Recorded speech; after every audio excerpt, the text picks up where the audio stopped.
नमस्कार। आज हम एक छोटी सी कहानी पर बात करने वाले हैं। नाम है कांच और आईना। कहानी तो सीधी सी है, पर इसमें सोच और नजरिए को लेकर ना काफी गहरी बात छिपी है।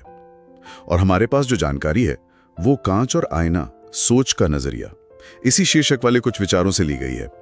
मकसद यह है कि इस कहानी के पीछे जो रूपक है उसको समझें, देखें कि हमारी जिंदगी में कैसे काम करता है। तो चलिए शुरू करते हैं इस कहानी की परतों को खोलना। तो कहानी में एक सीन है। एक गरीब लड़का है, वो एक बड़े महंगे शोरूम के बाहर खड़ा है और शोरूम का बड़ा सा कांच है, शीशा। उसके पार वो देख रहा है अंदर की महंगी चीजें, वो दुनिया जो उसकी पहुंच से शायद बाहर है। और उसी कांच के पास ना एक आईना भी रखा है। अब जब वो पलट के आईने में देखता है तो उसे क्या दिखता है? अपनी गरीबी, अपनी असलियत। तो एक तरफ वो चमक दमक, दूसरी तरफ अपनी सच्चाई।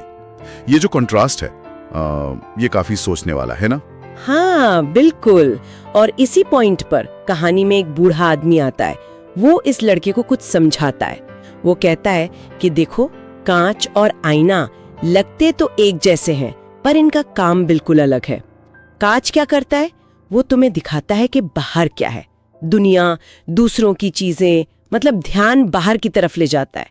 और आईना तो खुद को दिखाता है। हाँ, आईना तुम्हें दिखाता है कि तुम क्या हो, तुम्हारी अपनी हालत क्या है।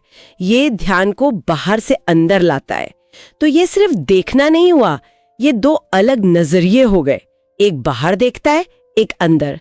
कांच हुआ बाहरी दुनिया का प्रतीक और आईना वो हुआ आत्मावलोकन का। और जैसा कि वो स्रोत कह रहा था कि जब सोच सिर्फ दुनिया देखती है, मतलब सिर्फ बाहर ही देखती रहती है, दूसरों के पास क्या है, वो क्या कर रहे हैं, तो इंसान भटकता रहता है।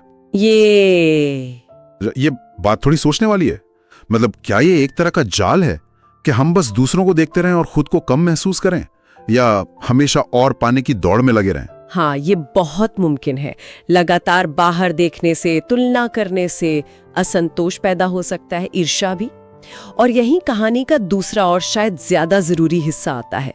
वो बूढ़ा आदमी कहता है कि असली बदलाव तब आता है जब सोच खुद को देखने लगती है। खुद को देखना मतलब आत्म जागरूकता। बिल्कुल, सेल्फ अवेयरनेस। जब हम बाहर के शोर से थोड़ा हटकर ये देखेंगे हम क्या सोच रहे हैं, हमारी ताकत क्या है, हमारी कमजोरी क्या है। क्योंकि बदलाव असल में बाहर की चीजों से उतना नहीं आता जितना हमारे अपने नजरिए, हमारी अपनी सोच को बदलने से आता है। जब हम अपनी सच्चाई को, अपनी स्थिति को स्वीकार करते हैं और फिर उसे बदलने की जिम्मेदारी लेते हैं ना, तभी कुछ असली होता है। मतलब दूसरों की कहानी देखने के बजाय अपनी कहानी लिखना शुरू करते हैं। ये बात तो है कि अंदर देखना जरूरी है, लेकिन एक सवाल मन में आता है, क्या बाहर देखना बिल्कुल बंद कर देना चाहिए? मतलब कांच को पूरी तरह भूल जाएं? क्या हमें प्रेरणा के लिए, सीखने के लिए बाहर देखने की जरूरत नहीं पड़ती? क्या इसमें कोई संतुलन नहीं होना चाहिए? कहीं ऐसा ना हो कि सिर्फ आईना देखते देखते हम बस अपनी ही छोटी सी दुनिया में बंद हो जाएं? नहीं, आपका सवाल बहुत जरूरी है और बहुत सही भी। कहानी का ये मतलब बिल्कुल नहीं है कि बाहरी दुनिया को देखना बंद कर दें। बाहर की दुनिया हमें संदर्भ देती है, हमें लक्ष्य मिल सकते हैं, हम दूसरों से सीख सकते हैं। सवाल ये है कि हम ज्यादातर कहाँ देख रहे हैं और किस इरादे से देख रहे हैं। अच्छा, इरादा मतलब क्या हम कांच में सिर्फ इसलिए देख रहे हैं कि दूसरों के पास क्या है और हमारे पास क्यों नहीं, या हम उससे कुछ सीख रहे हैं, कोई प्रेरणा ले रहे हैं, ताकि जो आईने में दिख रहा है यानी हम खुद, उसे बेहतर बना सकें। असली चुनौती इसी बैलेंस में है। बाहर से सीखो, प्रेरणा लो, लेकिन फोकस अपने अंदर रखो, अपने मूल्यों पर, अपने लक्ष्यों पर। तो कहानी का निचोड़ यही निकलता है कि बदलाव की चाबी असल में हमारे अंदर ही है। जैसा कि वो स्रोत भी कहता है, सोच बदलो, नजरिया बदलेगा और फिर पूरी जिंदगी भी। ये सिर्फ कहने की बात नहीं लगती, ये एक प्रोसेस जैसा लगता है कि पहले अंदर कुछ बदलना होगा, तब बाहर चीजें बदलेंगी। सही कहा। संक्षेप में कहें तो ये कहानी हमें याद दिलाती है कि बाहर की दुनिया में खो मत जाओ, ध्यान अंदर लाओ, अपनी सोच पर काम करो। इससे हम हालात के शिकार नहीं बनते, बल्कि उन्हें बनाने वाले बन सकते हैं। ये एक तरह की ताकत देता है। और हाँ, एक बात और सोचने के लिए छोड़ जाते हैं, श्रोता इस पर विचार कर सकते हैं।